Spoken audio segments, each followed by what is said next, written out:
rápidamente la escritura. Libro de los Salmos, capítulo 34. Libro de los Salmos, capítulo 34.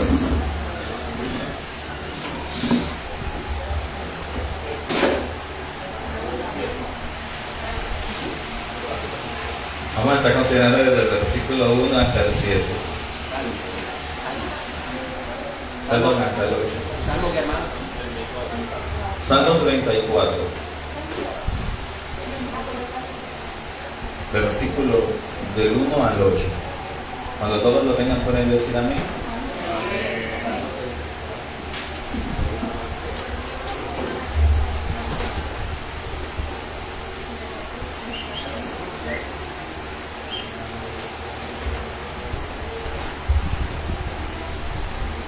¿Ya todos lo tienen? Leo la poderosa e infalible palabra del Señor, bajo la bendición del Padre, bajo la bendición del Hijo y bajo la unción gloriosa de su Santo Espíritu. Dice la palabra de Dios de la siguiente manera, tiene por título la protección divina. Dice: bendeciré a Jehová en todo tiempo, su alabanza estará de continuo en mi boca. En Jehová se gloriará mi alma, lo oirán los mansos y se alegrarán. Engrandecer a Jehová conmigo y exaltemos aún a su nombre. Busqué a Jehová y él me oyó y me libró de todos mis temores. Los que miraron a él fueron alumbrados y su rostro no fueron avergonzados. Este pobre clamó y le oyó Jehová y lo libró de todas sus angustias. El ángel de Jehová acampa alrededor de los que le temen y los defiende. Gustad y ved que es bueno Jehová. Dichoso el hombre que confía en él. Amén. Pueden todos sentarse dándole la gloria a Jesús. Gloria a Dios. En esta mañana quiero predicar unos cuantos minutos. Y en todos estos días meditaba mucho en Dios y en su palabra. Y llegaba de pronto a la conclusión de que uno sin Dios no es nada. Podemos tenerlo en esta tierra todo, pero si no tenemos a Dios, no tenemos nada. El salmista comienza hablando en el libro de los Salmos, capítulo 34, diciendo: bendeciré a Jehová en todo tiempo, su alabanza estará de continuo en mi boca. Cuando yo comencé a leer este salmo, Dios comenzó a confortar mi vida de una manera muy agradable o muy poderosa, por decirlo de esta manera. Y quiero que usted pueda entenderme a una experiencia vivida hace hoy 8 días, para que usted pueda entender a lo que le quiero llevar. Hace 8 días, más o menos como a esta hora, o de un poquito antes, recuerdo de que yo estaba en la parte de allá atrás, simplemente oraba a Dios, porque a mi hermana se la habían llevado un día antes con una crisis de hipoglucemia. No sabíamos que sufría del azúcar, no sabíamos nada de esto. Y ella sencillamente comenzó a sentirse mal. Que los mareos, no veía, que el dolor, una debilidad. Todo el mundo, no, eso es algo viral, todo el mundo decía algo. Pero cuando ya uno conoce tanta gente como del medio, con estos síntomas, y uno sabe que son gente diabética, yo le decía simplemente a mi hermana: ven al médico. Eso parece como cosas del azúcar, porque conozco a mucha gente que me dice lo mismo, que le da mareo, mucha sed, que van al baño, que la debilidad, una cosa, la otra. Y tú lo que presentas como síntomas de personas que sufren de azúcar, ves al médico. Y ella me decía: no, yo no voy a ir, yo estoy bien. Ahorita se me pasa. Cualquier día me llamó y me dijo: ven acá, ¿yo qué puedo tomar para eso? Yo le dije: yo no te puedo formular nada, sencillamente yo no sé si la tienes arriba, si la tienes abajo, yo no sé si está muy alta, yo no sé si... Pero le dije: ves al médico, no esperes complicarte, ves al médico. Sábado tipo 7 de la noche llego a la casa y me dice, en la casa dice: no, que tu mamá se llevó de urgencia a tu hermana. porque casi le da lo que es aquí, y yo simplemente dije, Dios mío, mete tu mano. Yo simplemente comencé a escribirle y hablar con ella, me dijo, no, ya de aquí le empezaron a canalizar. Cuando ella llega, el azúcar la tenía en 1399.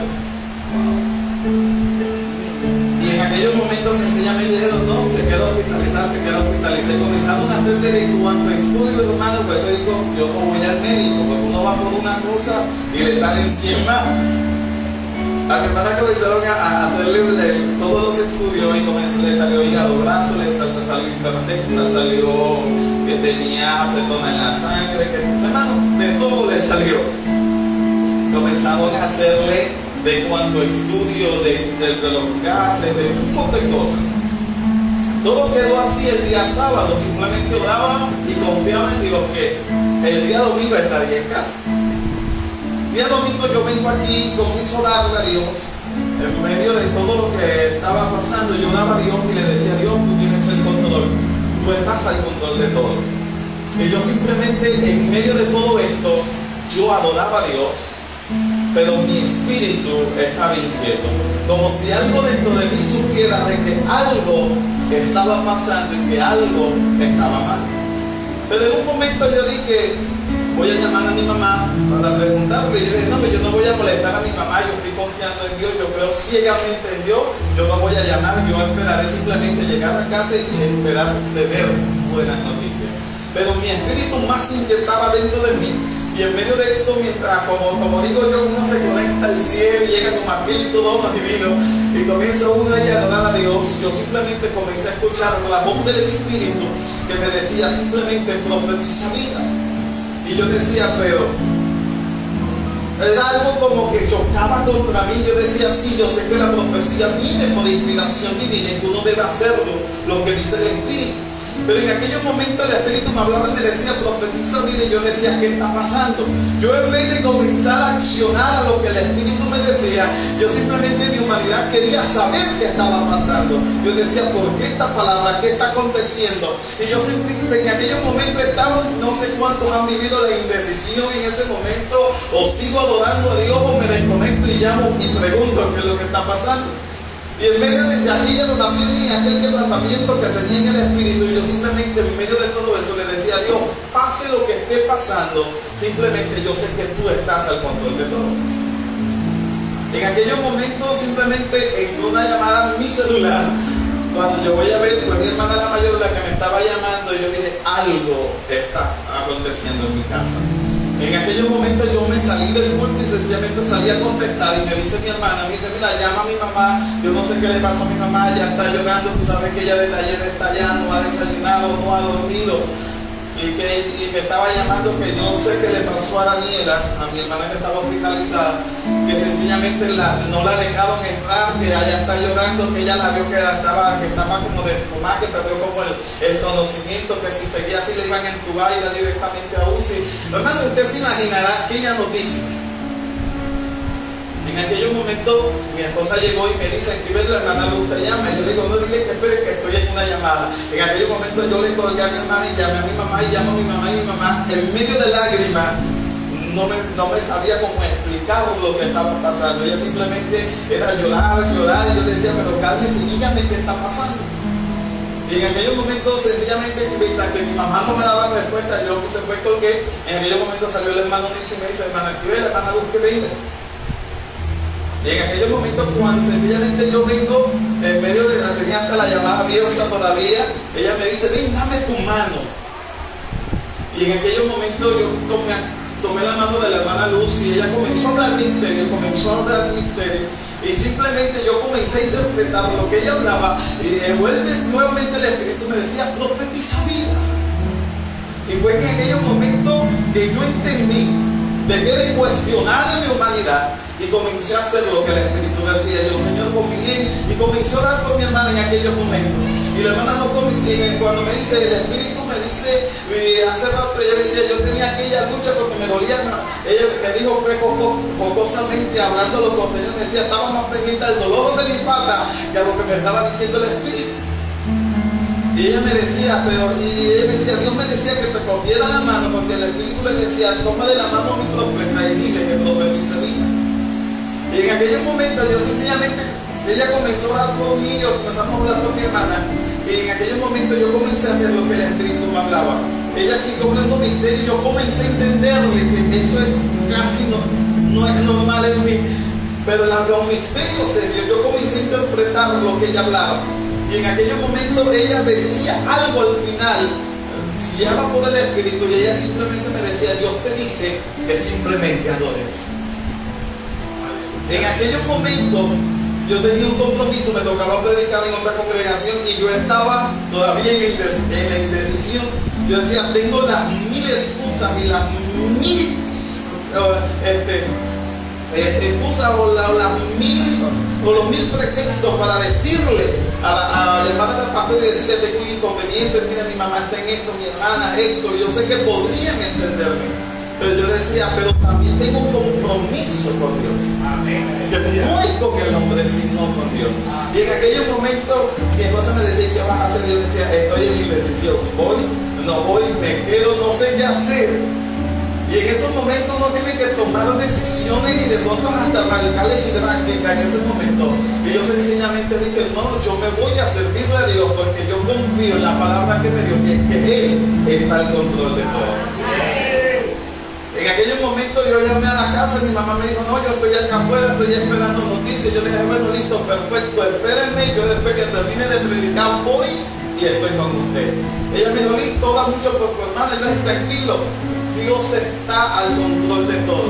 Fui, prediqué, y después de mediodía salí, llegué con mi madre más serena. Le pregunté qué fue lo que pasó, y ella me dijo: no, simplemente que como tuvo la crisis de hipoglucemia, así como se le subió, porque le estaban dando medicamentos para que se le bajara, y el mismo medicamento lo que hizo fue subirle, y así como se le subió llegó a más de 400, con la misma bajó de un solo a lo que fue 240. Y el cuerpo como que colapsó, no soportó de pronto esto, y ella perdió el conocimiento, pero después volvió en sí nuevamente. Para mí fue un momento duro, porque de pronto desde 4 hermanos yo soy como el más pegado a ella.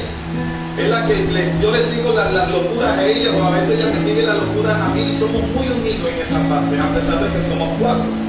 Pero con ella tengo como aquella afinidad. Ella me cuenta sus problemas, sus locuras, como le digo yo, y hay veces donde a mí me ha tocado decirle: mira, hagamos esto, hagamos. Y ella me dice: bueno, listo, no tenemos plata, pero hagamos. Tiene como aquella locura que a mí a veces me hace falta. Ay, aquella de ella. Y eso me pasó en el domingo. ¿Y qué entendí en medio de eso, hermano? Lo que la Biblia dice, que el que no ama a Dios por encima de todo, no puede ser su discípulo. Yo tenía las 1000 justificaciones de dejar todo tirado e irme a estar al lado de mi madre a saber la condición de mi hermana. Pero por encima había un Dios todopoderoso, y había una palabra que había salido de su boca, y que por eso yo tenía que sencillamente creer y confiar. El salmista dijo: bendeciré a Jehová en todo tiempo, y su alabanza estará de continuo en mi boca. Yo en esta mañana lo que quiero darte a entender, o que lo que quiero predicar en esta mañana, es realmente cuánto confiamos en Dios. El versículo 8 dice que bienaventurado el hombre que confía en Dios. O sea que nosotros tenemos que tener una confianza tal que no importa problemas, circunstancias, adversidad, enfermedad, llámese el índole que quiera llamarse, por encima de esto nosotros tenemos que tener una confianza plena, puesta en el Señor. Como digo yo, tenemos que creer ciegamente en el Dios que nosotros tenemos. Cuando yo comencé a leer este salmo, en el capítulo 34, dice que el trasfondo bíblico se encuentra en el primer libro de Samuel, en el capítulo 21, del verso 13, 14 y 15. Dice que cuando David lo llevaron y lo presentaron delante del rey de los filisteos, y dice de que él cambió su forma de comportarse, y dice que su forma de comportarse era como demente. Dice que dejaba correr su saliva por la barba. Y dice que el rey, al verlo, le dijo: ¿aquí acaso me hacen falta locos para que me traigan a este? Menos mal en aquel tiempo no existían los psiquiatras, No existían todas estas cosas que podían decir, sí, está loco, no está loco. Sino que en aquellos momentos era evidente de que David en aquellos momentos estaba delante del rey. Sabía que en cualquier momento el rey podía decirlo, sáquenlo, mátenlo y hagan con él lo que ustedes quieran, porque este fue el que mató a Gad, este fue el que ha traído problemas, este fue este. Y David en aquellos momentos confiaba tanto en Dios que de pronto su confianza, aunque fue algo de locura, hacerse pasar por loco delante de un hombre, él confiaba en Dios. Y es cuando él comienza a escribir este salmo. No es fácil. Él estaba frente a su enemigo. Sabía que en cualquier momento era sacar una espada y matarlo. Aún no importaba si estuviese loco, no importaba si de pronto estaba cuerdo. En aquellos momentos estaba delante de un enemigo que sencillamente podía matarlo. Pero era tal confianza de David para con Dios que él sencillamente, y yo me imagino que esto fue guiado por el mismo espíritu que dijo, no, yo me voy a hacer loco aquí, yo voy a comenzar a marcar las paredes, yo voy a comportarme de una manera totalmente diferente, porque yo sé que el ángel de Jehová acampa alrededor mío y me ha de defender y me ha de librar de la mano de mi enemigo. Hay locuras de que a veces uno dice, pero esto me parece de loco, pero hay veces donde nuestra lógica no concuerda con la lógica de Dios. Y David en este pasaje nos estaba enseñando algo, y es que teníamos que confiar plenamente en Dios, no importando la situación que se presentara. Y vemos de que David en aquellos momentos, cuando uno comienza a leerse toda la historia, dice de que él comienza, llega donde estaba el sacerdote, le pide pan, y él le dice, no hay pan común, están los panes de la proposición. Le dice, mira, yo necesito una espada, le dijeron, no hay espada, sino la de Goliat. ¿Sabes? Y yo leyendo este pasaje pude entender algo, porque cuando David fue a la línea de batalla, cuando fue a pelear con Goliat, él no llevó una lanza, él no llevó una jabalina, él no llevó un escudo, él no llevó ni siquiera una armadura de guerra, sino que se paró en la línea de batalla y simplemente con una onda y con 5 piedras, dice que se paró a pelear contra un gigante. Y dice que en aquella piedra, en aquella onda, dice que pudo lanzarle y desestabilizarlo. Dice que cayó el gigante y dice que con la misma espada de Goliat, él le mochó la cabeza. O sea que hay momentos o circunstancias donde el enemigo va a venir a amedrentarte, a turbarte, pero con la misma arma que él viene a derribarte, es la misma arma que Dios te va a dar con la que tú puedas derribar al gigante. La misma arma con que venía el enemigo para derrotarte es la misma arma que Dios te va a decir, tómala ahora y destrúyelo tú a él.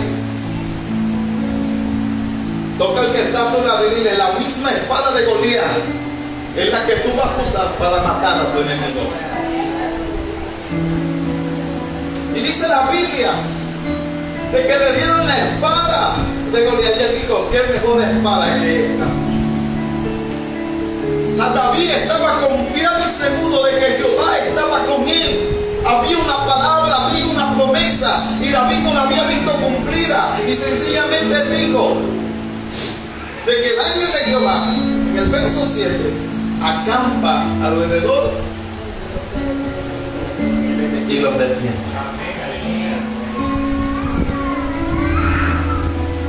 David estaba confiado en Dios.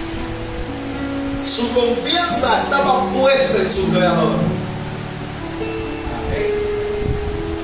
¿En dónde está puesta nuestra confianza? Qué fácil es decirle a otro, confía, Dios hará. Qué fácil es decirle a alguien, no te preocupes, Dios está en control de todo. A mí me devolvieron la palabra. Qué fácil decirle a otro, pero cuando nosotros lo estamos viviendo, y es que evidente en nosotros, hermanos, eso cuesta. Y es que ahí, como decía yo desde el principio, la indecisión, tenía 1000 razones para salir corriendo y estar al lado de mi madre. Pero hubo una sola que me detuvo, y fue la palabra que salió de la boca de Dios. Que simplemente me decía, confía. Y en medio de todo esto, adora. Yo me fui de lo más tranquilo, de lo más sereno, Después la hermana Luz me llamó y me dijo, ¿qué hiciste? Yo le dije, me fui a predicar y me dijo, hiciste bien. Porque cuando nosotros hacemos lo que el Padre nos ha mandado, entonces Él cuida de los nuestros. Aún en el lugar donde fui a predicar, le comenté, y hubo un hermano que me dijo, hermano, yo no hubiera hecho eso. Yo hubiera salido corriendo, a mí no me hubiera importado invitación, a mí no me hubiera importado nada, yo estuviera allá.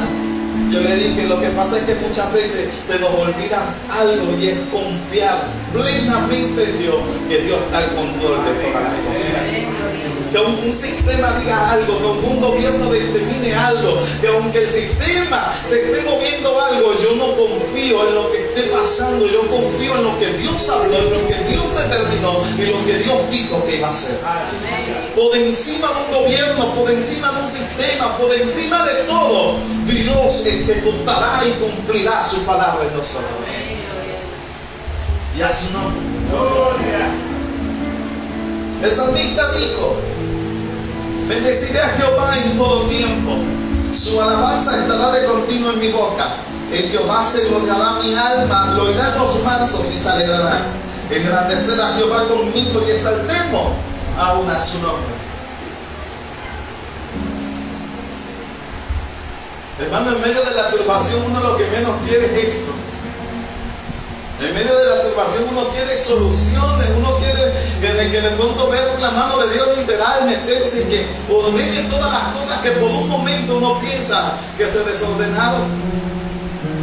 De que la misericordia de Dios actúa así, pronto, al favor de nosotros. Y aún en medio de todo esto, sencillamente, yo el domingo, mi madre estaba allá que lloraba y decía una cosa, decía la otra, y yo le decía, tranquila, de esto salimos. Y tenía una paz y una tranquilidad en mi alma, porque yo sabía que ella Dios había hablado. Y comenzó a decirme, no, que tenemos si se va a quedar tantos días, va a ser yo, Dios está en control. Duró una semana. El día viernes dijeron que la pasaron a piso, dijeron no se queda, y después en la tarde cuando llamé me dijeron no, ya está en casa. Yo dije, ¿qué pasó?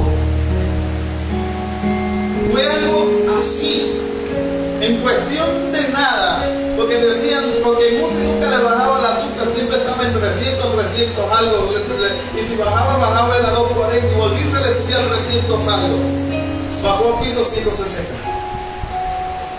Y yo dije, en UCI te estaban matando. Nunca te bajaron a piso y enseguida te bajó. Y comencé en aquellos momentos a reírme en medio que hace 8 días para mí fue turbación. Que para mí fue algo preocupante. Y que de pronto mi espíritu se angustiaba. Y era algo que, hermano, yo no sé si usted lo ha vivido, pero yo nunca lo había vivido de esa manera. ¿Sabe usted que hay una noticia evidente allí? Tu espíritu se angustia, pero Dios te está diciendo, yo estoy al control.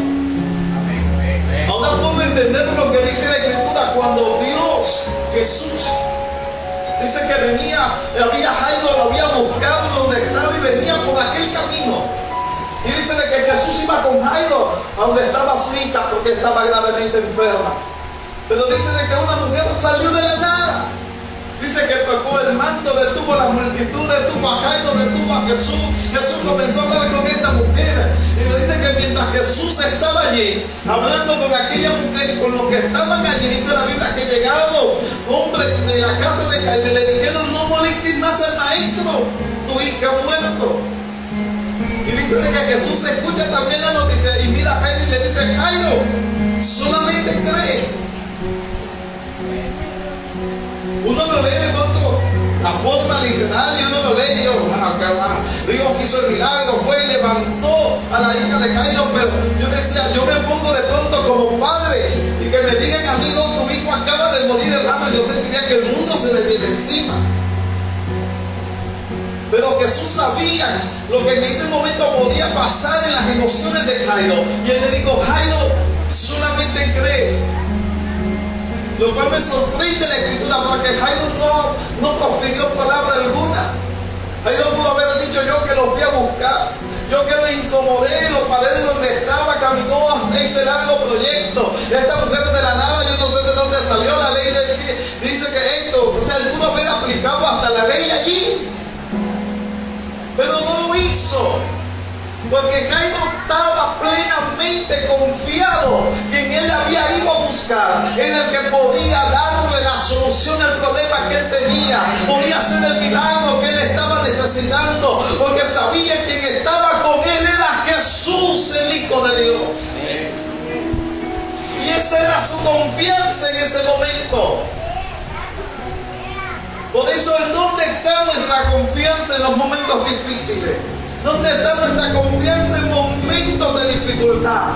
¿Dónde está nuestra confianza cuando el médico dictamina una enfermedad? ¿Dónde está la confianza cuando nos dicen que un familiar está entre la vida y la muerte? ¿Dónde está la confianza que debemos tener cuando hemos conocido a un Dios de todo poder?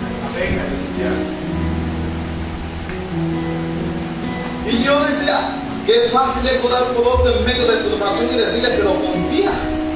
Solamente ten fe, créele a Dios. Claro, no lo estás viviendo tú, pero cuando te toca vivirlo, es ahí donde uno siente realmente el dolor de aquella persona.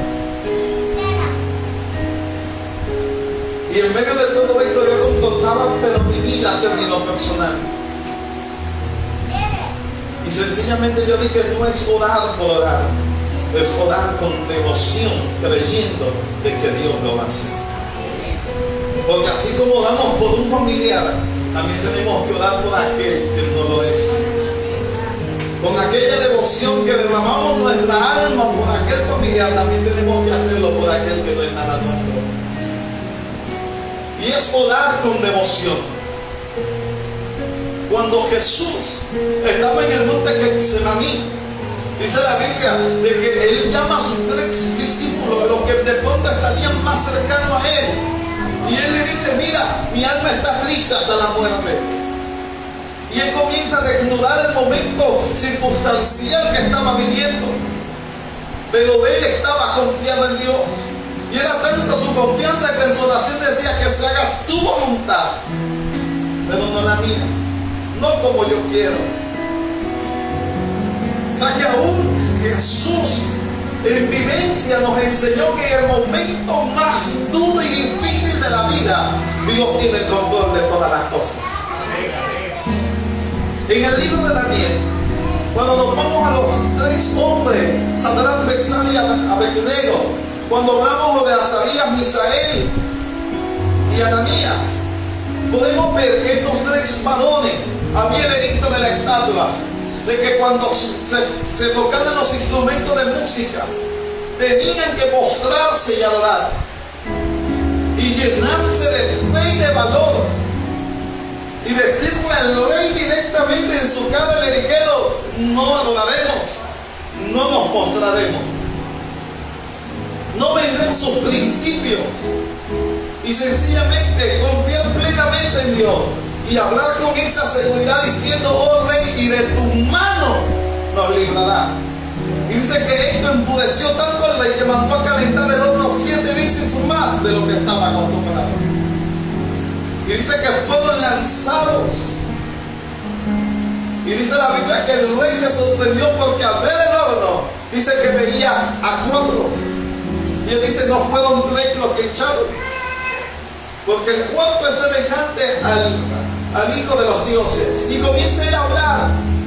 Pero qué impacta este pasaje, no lo que estaba viendo el rey, sino la confianza que tenían estos 3 varones, sabiendo de que Dios los iba a librar de ese horno de fuego. Que ese no era su final, que eso no era lo que sencillamente Dios había trazado para su vida. Ellos sabían de que Dios estaba en control de la situación. A mí me hablan de un edicto de muerte. Hermano, yo estuviese llorando todavía. Y que manden a calentarlo 7 veces más, peor la cosa. Pero cuando nos vamos unos capítulos más adelante, habla de Daniel. La Biblia dice de que Daniel oraba 3 veces al día y cuando lo hacía cerraba puertas y ventanas y lloraba a Dios mirando a Jerusalén. A mí me gusta este pasaje, ¿saben por qué? Porque cuando dan el edicto que delante del lapso de tiempo que no podían invocar a otro Dios ni postrarse a buscar a otro Dios, Daniel no cierra ni la ventana ni la puerta, sino que ahora las abre para que lo vean. Y lo hacía para que vieran de que él estaba invocando el nombre de Dios. Y dice que el edicto decía que tenía que ser echado en el foso de los leones. Y era su confianza que Dios lo iba a librar. Y dice la Biblia que Dios mandó su ángel y cosió la boca de los leones. A veces uno lee esto y esto dice, esto parece de película. Esto parece como algo ficticio. Pero sabemos que lo que está escrito es algo infalible. Que lo que está ahí plasmado porque realmente pasó. Porque realmente tenemos un Dios de poder. La pregunta es, ¿acaso nosotros no tenemos el mismo Dios? ¿No servimos al mismo Dios? La Biblia dice que Él es el mismo de ayer, de hoy, por los siglos. La Biblia dice que en Él no hay mudanza ni sombra de variación. O sea que a los que nos falta creer y confiar más en Dios es a nosotros. Porque la Biblia dice que Elías era un hombre sujeto a pasiones. Y más sin embargo un día se paró usando su autoridad y sencillamente cerró los cielos. Vivió las consecuencias. Por arbitrario, porque Dios nunca lo mandó a profetizar eso. Se le secó el arroyo de Jericó, le tocó Yazareta, le tocó vivir muchos epicentros. Pero más sin embargo vemos que después Dios le dice sube el monte, y después que había oraba por fuego, ahora le tocaba orar por agua. Porque es que en Dios todos tenemos que ser versátiles en esa parte.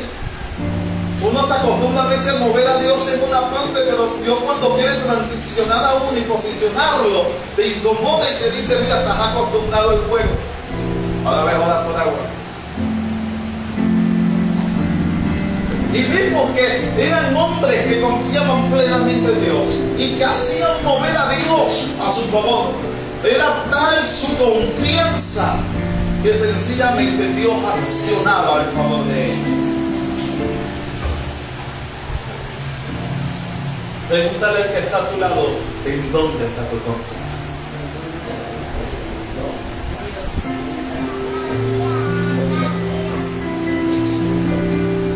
Hermano, porque esto no es decir yo creo y confío en Dios y cuando viene la turbación nos desplomamos.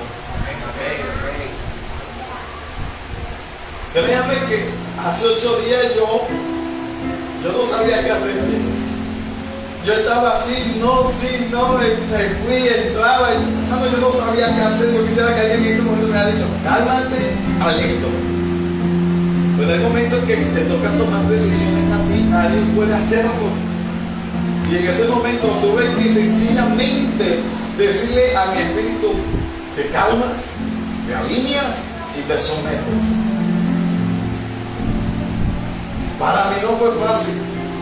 Y en ese momento a mis emociones le dije, te sometes a Dios en este momento, porque no quiero en las emociones, porque puedo tomar una mala decisión. Y a mí sí me dice, ¿y qué vas a hacer? Y yo decía, cálmate, estoy esperando sencillamente que Dios me guíe. Cuando sencillamente yo dije, me voy a predicar. Y me fui. Dios que está en control, ya Dios habló, yo creo en Dios. Hermano, y eso trajo paz a mi espíritu. Y me estaban escribiendo, nada más leía, respondía, yo le decía, tranquilo, yo voy ahora después que termine de predicar. ¿Sabes? Yo me imaginaba el insulto en mi casa. Yo me imaginaba el insulto de que me decían, sí, que primero la iglesia, que de esto. Entonces imaginaba esos pequeños discursos que da la familia cuando no conoce a Dios. Algo así. Yo me imaginaba ese insulto, pero me decía, vámonos listo, apenas termines bien. Y yo decía, verdaderamente Dios está en el asunto. Y sencillamente pude entender que hay que confiar en Dios. Hermano, porque esto no consta de dones, esto no consta de llamado, esto no consta de cuán visible o no sea visible. Esto consta sencillamente en la integridad y la confianza que yo tenga para con Dios. Porque hay momentos donde, hermanos, los dones no se asoman. Porque hay muchas personas que se apoyan en los dones, pero hay momentos donde los dones no van. Hay momentos donde simplemente tienen que ser guiados por el Espíritu, y eso no es de don. Eso es de decisión. Y confiar en Dios. Yo hoy puedo decir que es fácil. Con tantas situaciones vividas, simplemente decirle a Dios, yo confío en ti. Y la primera y última palabra la tiene. Amén. ¿Qué hace un hombre? La Biblia dice, gustad y ver que es bueno Jehová. Dichoso el hombre que confía en él.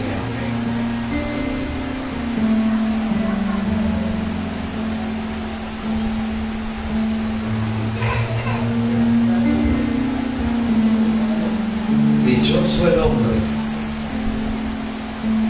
que confía.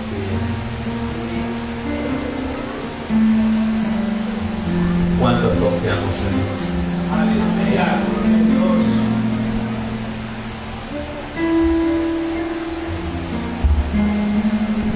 Chévere cuando uno en una predica y uno lo toca y conforta. Pero el momento de la turbación no quisiera como acordarse de tantas cosas. Y en ese momento es Dios y tú. Ahí no está más nadie. Porque todo el mundo te está hablando, cree, confía, mira que la Biblia, pero tu espíritu está en otra cosa. Y tu mente quiere estar como en el lugar donde está pasando la situación. Pero cree en Dios. Hermano, siempre he dicho algo. Y es que la Biblia dice que el que no cree ya ha sido condenado. Pero la Biblia dice que los que creemos no seremos avergonzados. Lo que nosotros colocamos nuestra confianza en Él. La Biblia dice que aquel que cree en Jehová es como el monte de Sión, que no se mueve, sino que permanece. Amén. Y eso es lo que Dios quiere de nosotros, que confiemos en Él ciegamente. Pregúntale al que está a tu lado, ¿estás dispuesto a creerle ciegamente a Dios?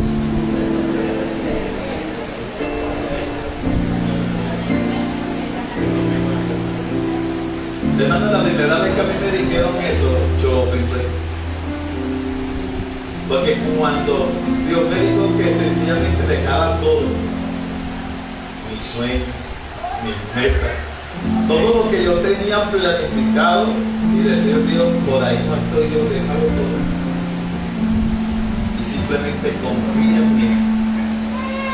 Hermano, yo le puse las mil trabas a Dios. Yo vi como un poquito así como Moisés. Yo comencé a sacar excusas. Yo decía, no, es que mi hogar, que mi casa, que mis hijos, que esto, dame un tiempo. Yo era bueno negociando con Dios los tiempos, decía yo. Yo le decía a Dios, dame 3 meses, dame 6, dame un año. Hasta el día que Dios dijo, se acabaron los tiempos, se acabaron los plazos. Y todo el mundo conoce que esa parte de mi testimonio, yo tuve que esperar, oh Dios se valió de cosas que a veces uno dice algo tan inusual. Y Valeo se dio de una escoliosis y de un desgarre bilateral en la cadera para yo decir, ven aquí. No, usted sabía, yo lloraba. Esos dolores insoportables en la columna y en la cadera al tiempo, yo no sabía qué dolía más, si la cadera o la columna. y que hubo un tiempo donde arrastraba literalmente el pie. Yo, menos mal en ese tiempo no caí en una depresión porque estaba torcido. Y a mí también me decía que parecía una S. Hermano, y fue algo que todo el mundo era evidente aquí. Yo predicaba y me interesaba, dejaba el proyecto y lo terminé torciendo. Misterio que hace Dios. Pero hasta el día que tomé la decisión de creerle a Dios, ese día comencé a ver la gloria. Y es ahí donde uno dice, ¿por qué no lo hice antes? Porque aquello tuve que vivir todo esto. Pero era necesario en mi vida. No estoy diciendo que en la suya, en la mía era necesario, porque fue la única manera en que Dios me enseñó que tenía que confiar plenamente en Él. Y hasta el día de hoy puedo decir a boca llena y con toda seguridad y confianza que Dios es fiel. Y seguirá siendo fiel. Iglesia, colócate sobre tus pies.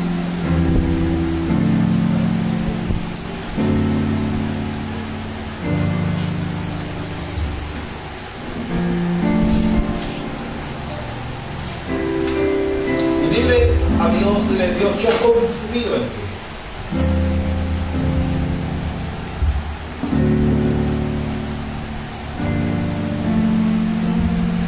No importa el problema, la dificultad, no importa lo que vives, lo que atraviesas, no importa el dictamen, no importa nada, simplemente di yo confío en ti, Señor. Tú estás al control de todas las cosas. Estás al control de mi familia, estás al control de mi hogar, estás al control de mis hijos, estás al control de mi finanza, estás al control de mi salud, estás al control de todo. Vamos, eleva tu oración a Dios. Muchas veces esperamos de que alguien venga y ore por nosotros. Pero somos nosotros los que podemos hacer que el trono de Dios se mueva a nuestro favor. Hoy Raban Soco igualante. Oh Espíritu Divino, aquí está tu pueblo en medio de ti.